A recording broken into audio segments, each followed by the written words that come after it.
Definitely feels safe, you know? It's like an anxiety blanket, but more expensive.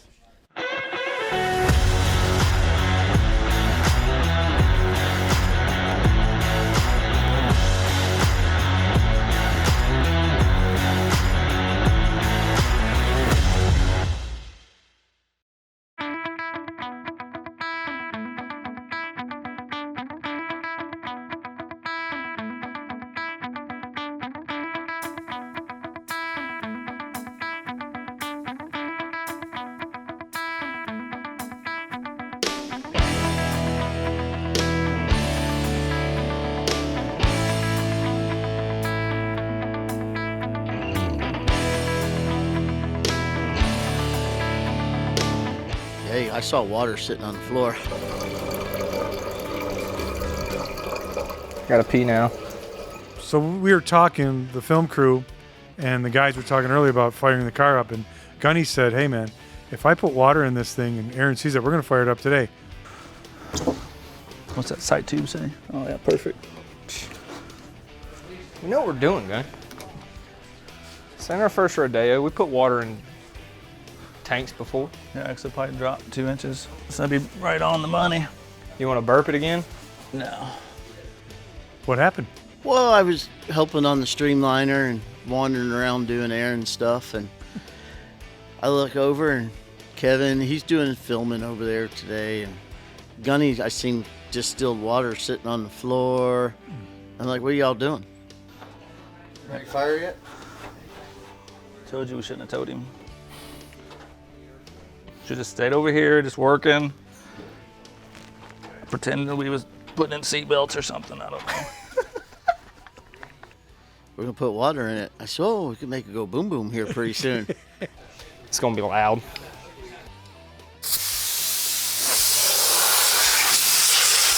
And we just got the motor a week ago. Really? So, Okay. last week, Gunny was like, we're never gonna have that car on the ground by next, 2 weeks from Friday, because it was a bare shell. You saw it. That's right, yeah, it was. It was zero. It was a car chassis with a body, and some suspension hanging on it. And And, a big hole. Right, with a lot of missing parts. We got off to a little bit of a rough start on a few little things. You always have that on a new car, but they worked through it really, really hard. I'm gonna do half, then prime. Is that Performance Plus? Mm-hmm. That's quality oil. And they didn't think they could do it. I believed in them. And it fired right up, didn't it? It did. Put the fire to it.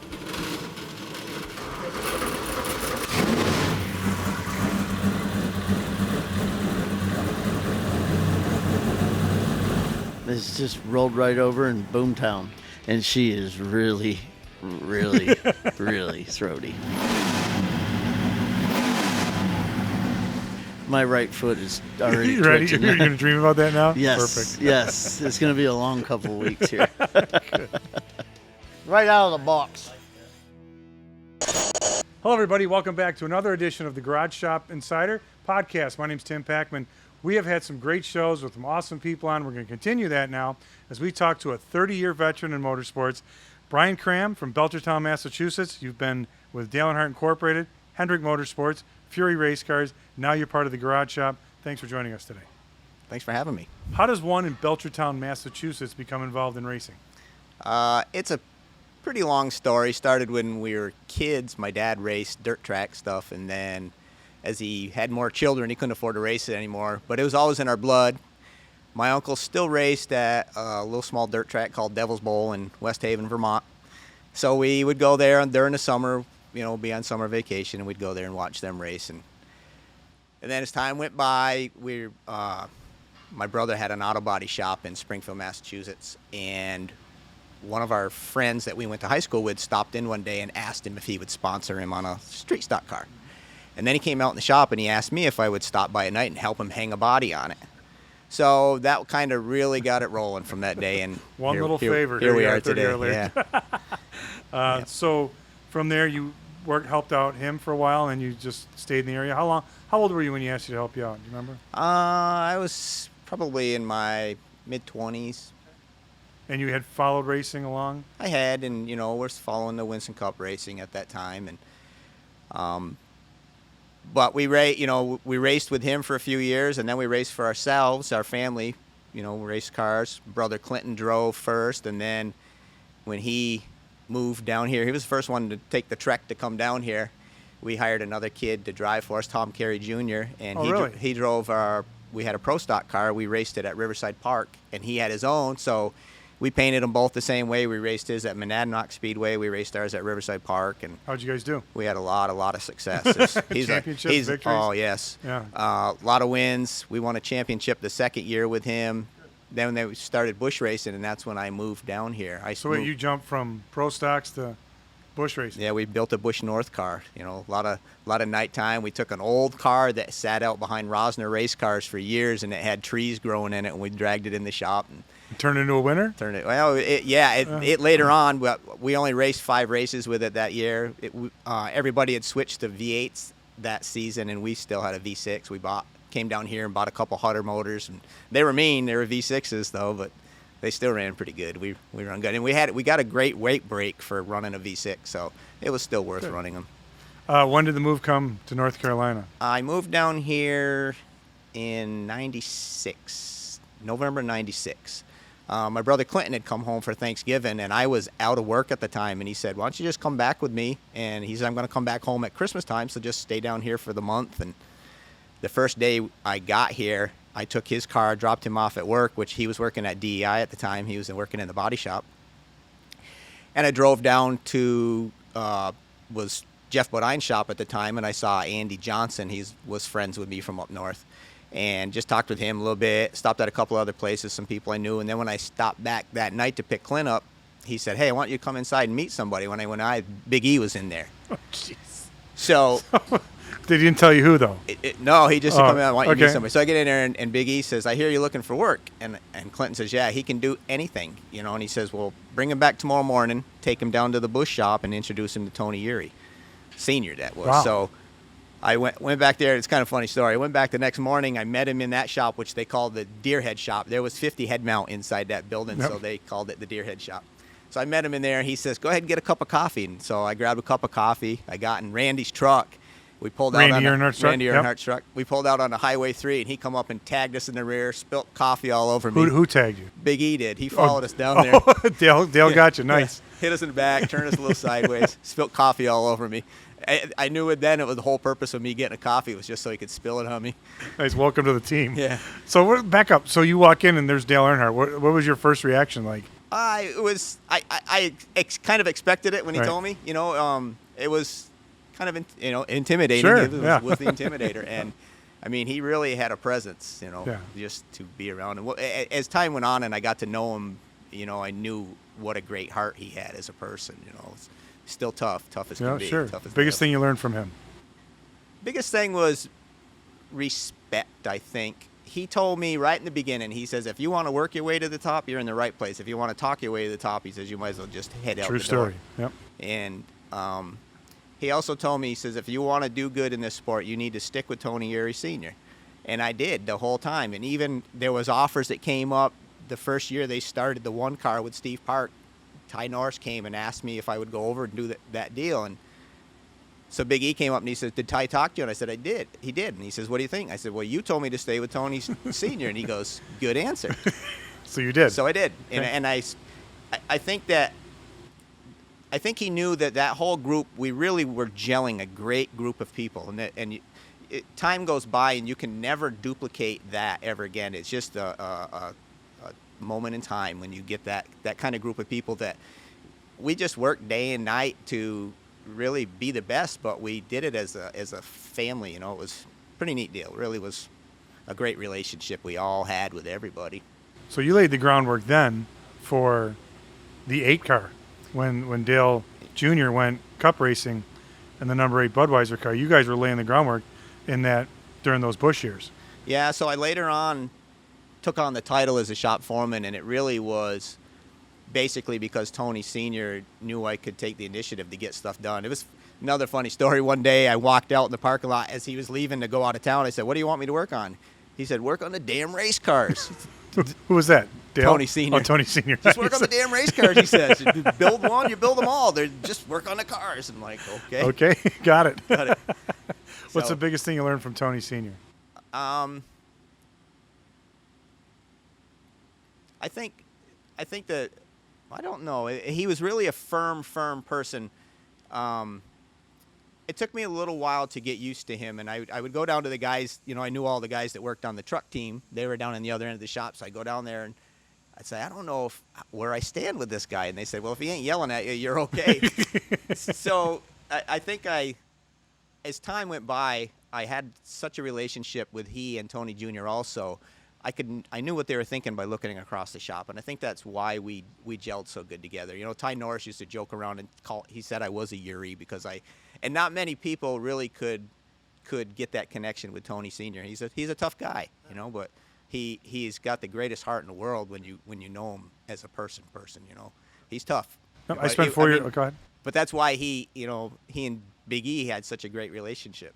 But Dale Sr. knew what he was getting by having Tony and the Senior in there. Yeah, he knew that he would be firm with people working under him, and that's you didn't mess around. And even if you did get to a point where he yelled at you and it was over. And that took me a little bit to get used to too, because I wanted to carry it, and he never did. He just would get it out. I'm not done. I'm from Massachusetts. We're going to keep talking about this. Yeah, right.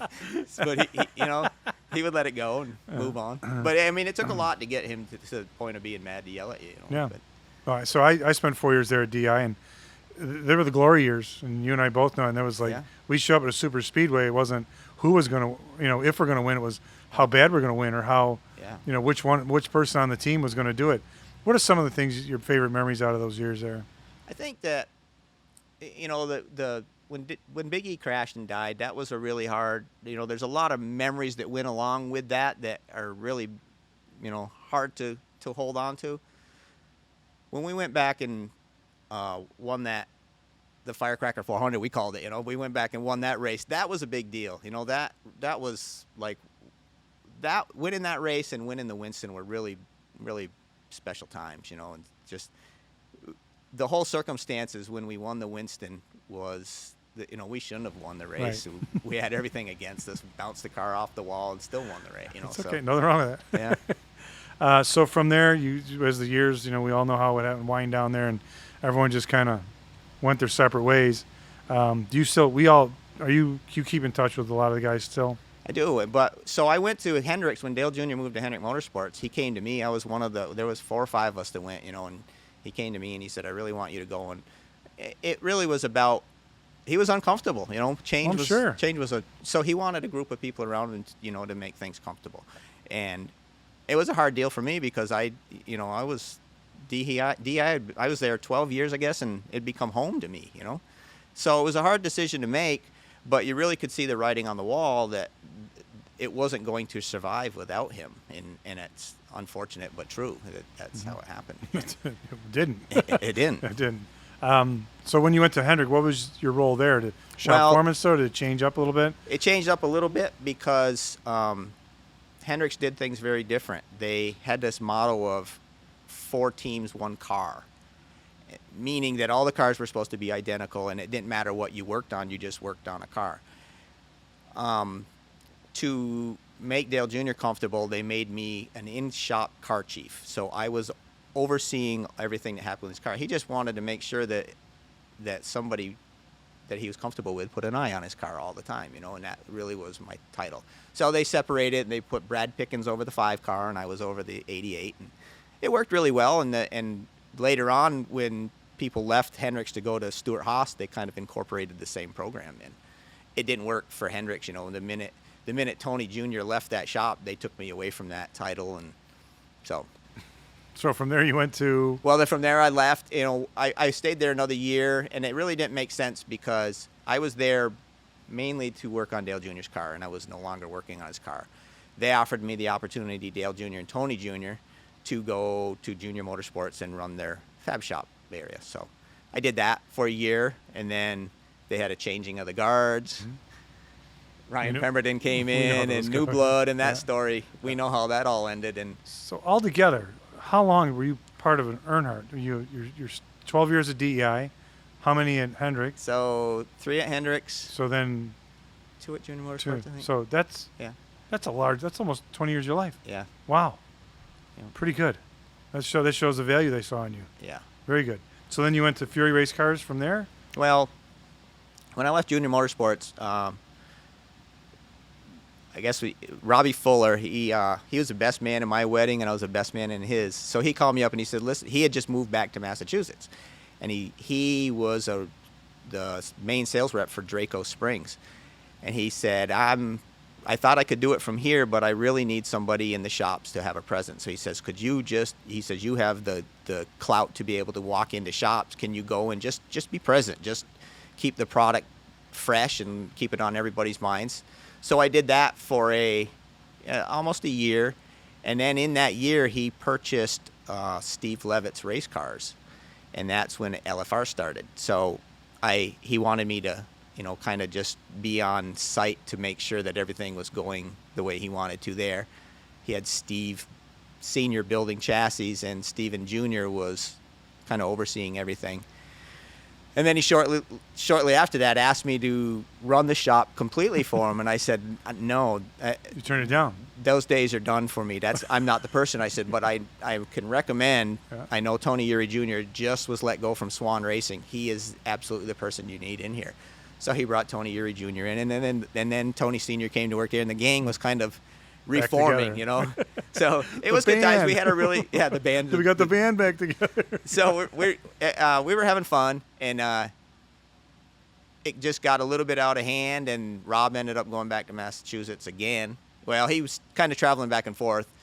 He sold out to Darius Gralla, which he is Kaz Gralla's dad, and that's when they changed the name to Fury, and the rest is pretty well known. But so now, fast forward to now. Now you're at the garage shop. What are your duties here? so here I am, just a fabricator, and Not just. Come on. Hanging out and having a good time. Look at this car. Well, you're just a fabricator? yeah. No, look at that. That's not it- just a fabrication. well, so I was following Aaron on Facebook, and I'd run into him a few times. He built the old truck, and he said he was going to the Salt Flats, and I said, I've always had that's one of my bucket lists, to be able to go to Bonneville, and I still haven't yet, but I am going to get the opportunity now. So that conversation came up. He says, you need to come with me sometime.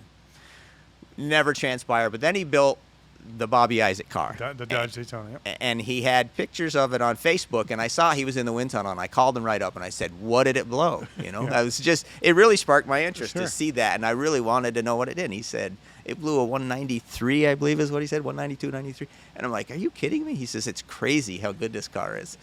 So a little later, he had posted on Facebook he was looking for some part-time help. And my wife and I own a farm, and my wife owns her own wellness business. So my time, I'm not able to take on a full-time job. The farm takes quite a bit. So what do you got on the farm? Animals? We have cows and goats, and Good. chickens and ducks and turkeys and Great Pyrenees dogs. We have everything, So it's pretty crazy. We started it. It was kind of a God-driven thing. He guided us to start that passion, and we've grown to, we want to help people understand how important it is to support local farmers and do regenerative agriculture. That's really our passion. But anyhow, I had Well, seen... that's kind of a twist from... yeah. So you go from growing race cars to growing Well, and it's... farm. Yeah, it's different, Right. but it really is. It's a very passionate thing. You have to be passionate about it. But there's times where we're in the barn at 2, 3 in the morning watching animals being born, and you can't change that. You can't take. There's nothing that is as good as that There's no feeling. pause button for that. Yeah, but it's just, that's such a great feeling, And I tell people, I've been to Victory Lane a ton of times, and nothing is better than that. To watch something come to life. And, yeah. Very good. Yeah. So now you're involved here on the Dodge Daytona. So I saw him. The He, Talladega, sorry. he posted he was looking for part-time help, and I called him up again. I said, "What are you looking for?" He says, "Get over here and talk to me." So, and here I am. So How I came long in, ago and was that? it Yeah. was a couple months ago. Okay. First thing I did when I came in is he had me put the windows in the Daytona, and then after we got done that, he had his modified in here, and he said, "Since you've worked on modifieds before, why don't you do some stuff?" And so I did a few things, and I mounted seat and changed the bluet bars and So how did it feel working on cars again, but under a much, much different aura, attitude? Oh, really. Because compared to a race shop here, we're not loading up every weekend to go win checkered flags. Yeah, and that's probably the different part of it. There's no pressure. It's kind of like a hobby shop, but it also has the appeal that when we were racing, when we were building Busch cars, and then when we started the Budweiser car, we got the rules were much more open. We got to really experiment with what we wanted to try, and we did a lot of crazy stuff on those cars. We would cut one all apart, put it up on a rotisserie, drop all the floor pans down just to build a speedway car. And then it came to a time where you couldn't do any of that anymore. Once the COT came out, it was just done. The fun part of racing was done. It killed the motive for everybody that did it. It just was a job at that point. So now. And you were a bigger part of this build here. And this is very, very similar, and I'm kind of I was born in 1965, so this kind of era is, really inspiring to me, to think about that these guys were able to climb in these old cars and run fast, and now to take one, like Aaron's just absolutely brilliant to take it with new cup car technology and put it in this old body and just see what it'll do. It's crazy. So as you were part of this coming together, I come in, sometimes there's 5 sets of hands, sometimes there's 2, sometimes there's 10. I mean, you're part of a major team effort putting these together. Yeah, it is. And it's, it's amazing. My wife and I were talking about the other day that it's pretty cool that Aaron has put together the group of guys that he has here. There's some incredible talent in this building cars. And the neat thing about it, my wife and I were here one day, and she mentioned to Aaron that my son was 17 and, wanted to have a little bit of a job, something to do, and he's been working here since. Aaron said, "Well, bring him here," and he hangs out here and works in the filming crew and works on the cars. Yeah, and it's so.